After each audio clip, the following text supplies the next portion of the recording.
26 ವರ್ಷಗಳ ನಂಬಿಕೆ, ಲಕ್ಷಾಂತರ ಸಂತೋಷದ ಮದುವೆಗಳು. ಕನ್ನಡ ಮ್ಯಾಟ್ರಿಮನಿ ಡೌನ್ಲೋಡ್ ಮಾಡಿ. ಅದರ ಜೊತೆಗೆ ನನ್ನ ಮೇಲೆ ಇರುವಂಥದ್ದು ನಾನು ಈ ಪ್ರಕರಣದಲ್ಲೆಲ್ಲ ದುಡ್ಡು ಈಗಾಗಲೇ ಖಜಾನೆ ವಾಪಸ್ ಬಂದಿದೆ. ಆದರೆ ರಾಮುಲು ಅವರು 26 ಎಕರೆ ಜಮೀನದ್ದು ಹೇಳಿರುವಂಥದ್ದು ಅದನ್ನು ಪ್ರಸ್ತಾಪ ಮಾಡಿದ್ದಾರೆ. ನೋಡಿ, ತನಿಖೆ ಮಾಡಿಸ್ತೀವಿ ಅಂತ ಹೇಳ್ತಾ ಇದ್ದಾರೆ. ಶ್ರೀರಾಮುಲು ಅವರ ಹೆಸರಲ್ಲಿ ಪ್ರೈವೇಟ್ ಲ್ಯಾಂಡ್, ಇಬ್ಬರು ಪ್ರೈವೇಟ್ ವ್ಯಕ್ತಿಗಳ ನಡುವೆ ಇರುವಂಥದ್ದು ಅವು ಸಿವಿಲ್ ಮ್ಯಾಟರ್ಸ್ ಆಗುತ್ತೆ.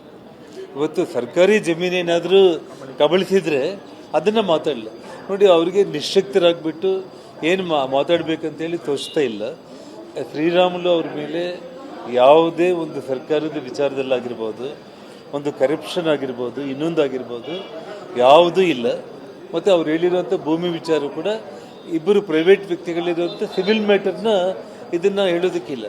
ಗೌರ್ಮೆಂಟ್ ಲ್ಯಾಂಡ್ ಏನಾದರೂ ತಗೊಂಡಿದ್ರೆ ಬಂದು ರೆಕಾರ್ಡ್ ತೋರಿಸಿ ಮಾತಾಡಿ ಅಂತೇಳಿ ಆಲ್ರೆಡಿ ಲೋಕಾಯುಕ್ತಕ್ಕೆ ಇವ್ರು ಕಂಪ್ಲೇಂಟ್ ಕೊಟ್ಟು ಅದು ಕೋರ್ಟಲ್ಲಿ ಕೇಸ್ ನಡೀತಾ ಇದೆ ಎಲ್ಲ ಅಸಲು. ಸರ್, ನೀವೆಷ್ಟು ಹಠ ಹಿಡಿದಿರೋ ಅವರು ಕೂಡ ರಾಜೀನಾಮೆ ಕೊಡೋದಿಲ್ಲ ಅಂತ ಅಷ್ಟೇ ಹಠ ಹಿಡಿದಿದ್ದಾರೆ ಸರ್. ಈಗ 3 ದಿನಗಳ ಸದನ ತುಂಬಾ ಟೈಮ್ ವೇಸ್ಟ್ ಆಗಿ ಹೋಯ್ತು. ಒಂದು ವಿಷಯ, ಕೂಡ ಅದೇ ರೀತಿ ಕಾಂಗ್ರೆಸ್ ಪಕ್ಷ ಈ ವಿಷಯದಲ್ಲಿ ಸಾರ್ವಜನಿಕವಾಗಿ ಜನರ ಒಂದು ತೀರ್ಮಾನಗಳಿಗೆ ಅವ್ರಿಗೆ ಎಷ್ಟು ದೊಡ್ಡ ಹೊಡೆತ ಬೀಳುತ್ತೆ ಈ ವಿಷಯದಲ್ಲಿ ಅದು ಮುಖ್ಯಮಂತ್ರಿಗಳು ಅವ್ರ ವಿವೇಚನೆಗೆ ಬಿಟ್ಟಿದೆ. ಅರ್ಥ ಆಯ್ತಾ? ನಮ್ಮ ಹೋರಾಟ ಅಂತೂ BJP ಪಕ್ಷ ನಾಗೇಂದ್ರ ಅವ್ರನ್ನ ವಜಾ ಮಾಡೋವರೆಗೂ ಹೋರಾಟ ಮಾಡಬೇಕಂತೇಳಿ ಪಕ್ಷ ತೀರ್ಮಾನ ಮಾಡಿದೆ. ಪಕ್ಷದ ಆದೇಶದಂತೆ ನಾವು ಹೋರಾಟ ಮಾಡ್ತೇವೆ.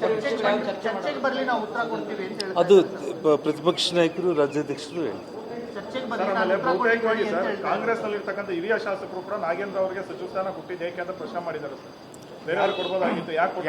ಅದನ್ನೇ ಇವಾಗ ನಾವು ಹೇಳ್ತಾ ಇರೋದು. ಇವಾಗ ನಾವು ಕಂಪ್ಲೀಟ್ ಅದೇ ಸಮುದಾಯದಲ್ಲಿ ಸಾಕಷ್ಟು ಮಂದಿ ಇದ್ದಾರಲ್ಲ. ಮತ್ತು ಇವತ್ತು BJP ಪಾರ್ಟಿ ಸತೀಶ್ ಜಾರಕಿಹೊಳಿ ಅವ್ರನ್ನ, ರಘುಮೂರ್ತಿ ಅವ್ರನ್ನ ಯಾಕೆ ಟಾರ್ಗೆಟ್ ಮಾಡ್ತಾ ಇಲ್ಲ? ಸೊ ಹಾಗಾಗಿ ಇದು ಅನಾವಶ್ಯಕವಾಗಿ ದಲಿತ ಕಾರ್ಡನ್ನು ಪ್ಲೇ ಮಾಡ್ತಾ ಇರೋದು ತಪ್ಪು.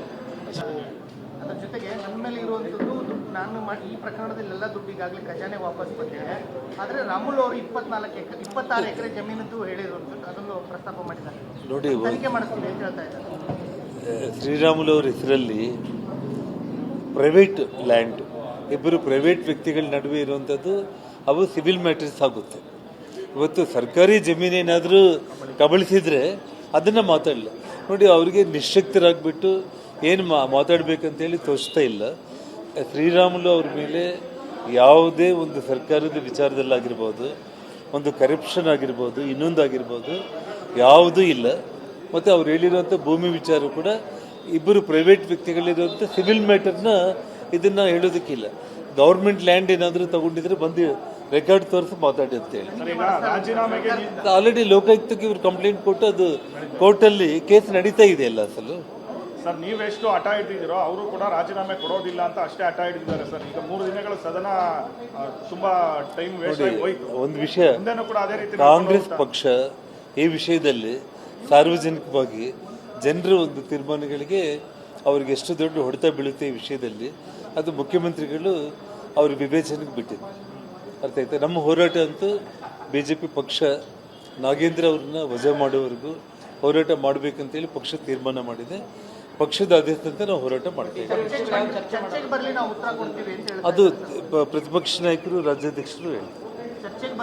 ಬಹುತೇಕವಾಗಿ ಸರ್, ಕಾಂಗ್ರೆಸ್ ನಲ್ಲಿರ್ತಕ್ಕಂಥ ಹಿರಿಯ ಶಾಸಕರು ಕೂಡ ನಾಗೇಂದ್ರ ಅವರಿಗೆ ಸಚಿವ ಸ್ಥಾನ ಕೊಟ್ಟಿದ್ದು ಏಕೆ ಅಂತ ಪ್ರಶ್ನೆ ಮಾಡಿದ್ದಾರೆ ಸರ್. ಬೇರೆಯವ್ರು ಕೊಡ್ಬೋದಾಗಿತ್ತು, ಯಾಕೆ? ಅದನ್ನೇ ಇವಾಗ ನಾವು ಹೇಳ್ತಾ ಇರೋದು. ಇವಾಗ ನಾವು ಕಂಪ್ಲೀಟ್ ಅದೇ ಸಮುದಾಯದಲ್ಲಿ ಸಾಕಷ್ಟು ಮಂದಿ ಇದ್ದಾರಲ್ಲ. ಮತ್ತು ಇವತ್ತು BJP ಪಾರ್ಟಿ ಸತೀಶ್ ಜಾರಕಿಹೊಳಿ ಅವ್ರನ್ನ, ರಘುಮೂರ್ತಿ ಅವ್ರನ್ನ ಯಾಕೆ ಟಾರ್ಗೆಟ್ ಮಾಡ್ತಾ ಇಲ್ಲ? ಸೊ ಹಾಗಾಗಿ ಇದು ಅನಾವಶ್ಯಕವಾಗಿ ದಲಿತ ಕಾರ್ಡನ್ನು ಪ್ಲೇ ಮಾಡ್ತಾ ಇರೋದು ತಪ್ಪು. 26 ವರ್ಷಗಳ ನಂಬಿಕೆ, ಲಕ್ಷಾಂತರ ಸಂತೋಷದ ಮದುವೆಗಳು. ಕನ್ನಡ ಮ್ಯಾಟ್ರಿಮನಿ ಡೌನ್ಲೋಡ್ ಮಾಡಿ.